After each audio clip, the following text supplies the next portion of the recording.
So much more to come on Studio 11 LA. We'll take a look back at the week that was in the controversial Dr. Conrad Murray trial and why Monday could be a very important day. I think we have a couple of live guests coming as well, yeah. Here's Hal with a look at the week that was.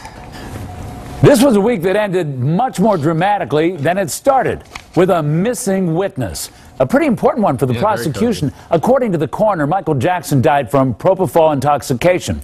A Las Vegas pharmacist named Tim Lopez testified during the preliminary hearing that he provided Dr. Conrad Murray with massive amounts of propofol via Murray's girlfriend in Santa Monica. We talked about it.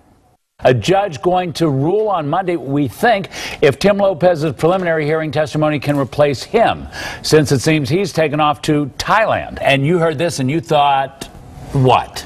I think that there are missing witnesses that come up in cases all the time. The greatest thing that ever happened for the prosecution is that they put his testimony on the stand at the preliminary hearing, and that will make it potentially admissible come trial time. And your position comes because you're a former prosecutor, even though you do defense work now. You are a defense attorney. This can't be a good thing for the defense. I don't like it. I think it's wrong. And I think that if the judge is going to try to make a decision by Monday, he's making a decision way too early. This witness has to be cross-examined. He has to be impeached. His credibility comes at issue. So if he's going to make a decision right now, it's too early, especially in light of the fact that we can have this decision made later on during the course of the trial. The other thing we were talking about was jury selection. From the original pool of 450 potential jurors, 145 were selected. Attorneys on both sides were given their juror questionnaires, and they reviewed them as both sides prepare to pick the 12 who will sit in the jury box and 6 others who will be their alternates. In the Conrad Murray trial, that was the week that was. That was the week. Hasn't even started yet. Yeah, exactly. Imagine when it actually is something to talk about. Well, clearly, Hal has found plenty to talk about. The big question, though, is what's going to happen Monday? Right. Joining us today to talk more about the trial are legal experts Melanie McCurtichian and R.J. Manuelian. Ladies first, what will happen this upcoming week, Monday, Tuesday? Well, I imagine that the prosecution is going to present evidence to show where the witness is, where they think the witness is. We're talking about the pharmacist? About the pharmacist, yes. They have to show about when they found out that the witness is not going to be available, and they have to show the judge what they've done to try to bring the witness to court.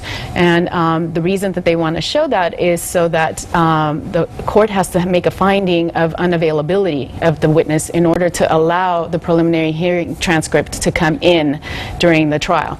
If a witness is not available, then they can't use the preliminary hearing transcript. But if the witness is unavailable, then they can. You know what strikes me, like looking at this from the public's perception, there's already problems. We haven't even started the trial yet. It seems like this has a potential to be a huge train wreck before we even get going. Is that something that you want to comment on that? Is that fair to say? It looks like that so far. I think the reason the pharmacist left is he didn't want to have anything to do with the trial. There might have been some liability involved in giving the propofol to Dr. Murray, and that's just speculation on my part. But obviously he was scared enough that he went to a very far place not to be in Los Angeles. But right now what's going to happen is the judge is going to make a determination on what, if any, information the prosecution had, what efforts they did to locate the witness. And remember, the defense is not going to like this. You can't cross-examine a piece of paper. You want the jury to see the person, and on top of it, you don't have that opportunity to catch that person in a lie. All you have is his first testimony. So bad for the defense, good for the prosecution. You think so? Good for the prosecution? Well, the issue is that they cover enough at the preliminary hearing, because if they're able to bring in the preliminary hearing transcript and both sides had a fair opportunity to question and cross-examine, then that should be enough. Why is that so key, though? I mean, it's not a question of whether he had propofol or not.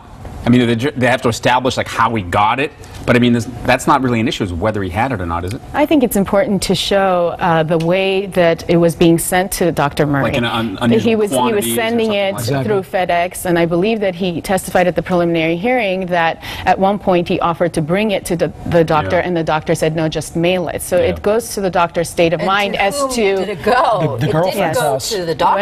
Went to the girlfriend's house in Santa Monica, which obviously presents a problem. It shows his state of mind. It shows that maybe he was being secretive, and that's something the jury jury's going to consider. Yes. So, would you take this? Would you like this case as a defense attorney? I love this case. Yeah, I'd love to take this case. It's easier to defend this case than to prosecute. Typically, from my understanding, and Melanie could correct me. I spoke to, in fact, Robin Sachs that said that the propofol intoxication or propofol defense has been very successfully used by Flanagan, Michael Flanagan, who was the selected by Conrad Murray. And the reason he was selected is he's never lost a case like this. So first of all, propofol defense, propofol or an intoxication defense. It suggests that Michael Jackson was addicted to propofol. Right. Then has some, can be blamed himself for what happened to him ultimately. So you've got a team of lawyers that really know what they're doing. I think his chances are good, but remember, anything goes in Los Angeles. Hey, can I ask you a question?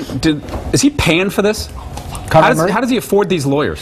My understanding is... You wouldn't do that for pro bono, for the publicity, would you? No, but my understanding is that Ed Chernoff, who's from Texas, is a good friend of his and is doing it for a very reasonable cost. He's shopped a lot. He shopped and spoken to a lot of attorneys in Los Angeles who quoted an exorbitant rate of fees. So, they're doing it lean and mean, but it doesn't mean they're not going to win. I think it's a very expensive defense. It's a lot of time that's going into it. He has 3 different lawyers, and all 3 of them are working very hard on this case, and spending a lot of time. Yeah, we're not even to the trial itself. Right. All right. Thank you very much for Thanks for your joining us time. today. Appreciate it. Thanks for coming in.